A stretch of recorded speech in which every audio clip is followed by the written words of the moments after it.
Yakozwe n'umwa 16 25 dukurikire. Reka dusome mu izina rya Yesu. Ariko mu gicuku Paulo na Sila barasenga. Baririmbira Imana. Izindi version King James zivuga kuri worship, ntago basenga, bari worshiping. Yes. Baririmbira Imana, izindi mbohe zirabyumva. Uwo mwanya habaho igishyitsi cyinshi. Imfatiro z'inzu ziranyeganyega. Inzugi zose zihera ko zirakinguka. Iminyururu ya bose iradohoka. Iminyururu nta kindi bari bakeneye.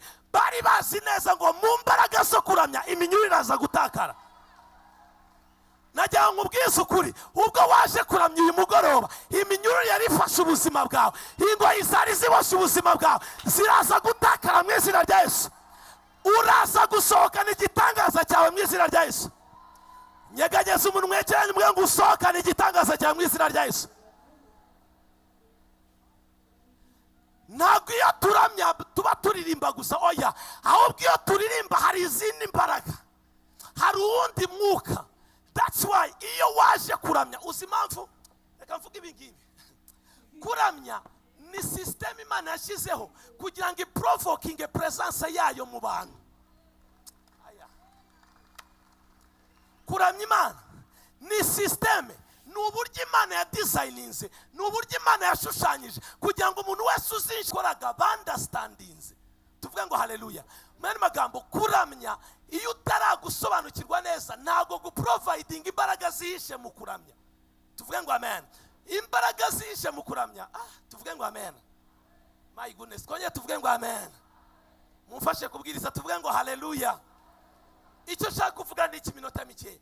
Iyo utarasobanukirwa imbaraga ziri mu kuramya, ikintu kiva mu kuramya ntago kikugira umumaro kandi uri muri condition igikeneye. Tuvuge ngo amen.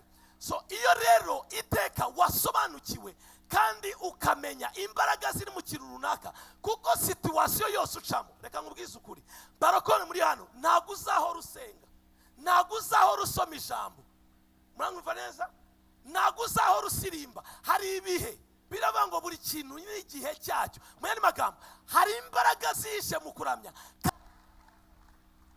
Already presence y'Imana iri hano. Hari umuntu yumva avuge ngo amen. Dusomera ingoma za 2:7. Aya mala brada bashanta. Abanezero tuvuge ngo haleluya. Nabona umuntu tukikorera kuri piano. Ingoma za 2:7. Haravuga ngo wumva icyabaye. Nuko Salomo amaze gusenga. Aya ikinyarwanda cyakoresheje gusenga. Ariko izindi version zikoresha ijambo worship. Come on. Nuko Salomo amaze gusenga, amaze kuworshipinga, umuriro umanuka uva mu ijuru. Wotsa igitambo cyo koza. Umuriro ugira gute? Umanuka uva mu ijuru.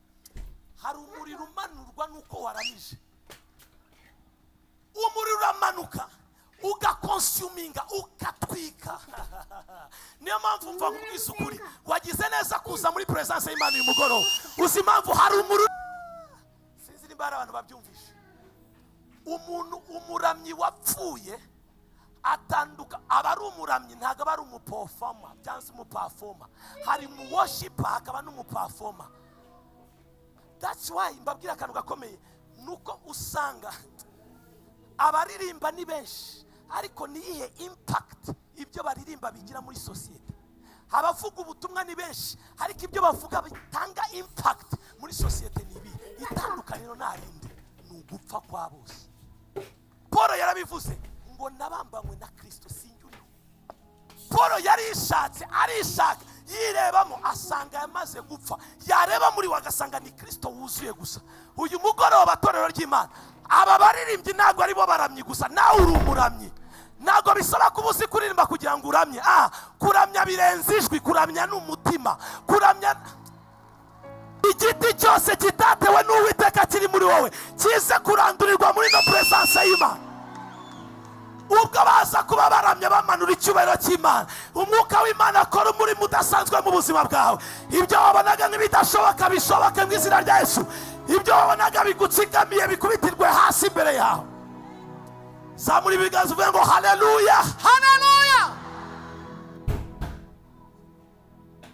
dukeneye presence y'Imana, dukeneye icyubahiro cy'Imana kuruta ibindi byose.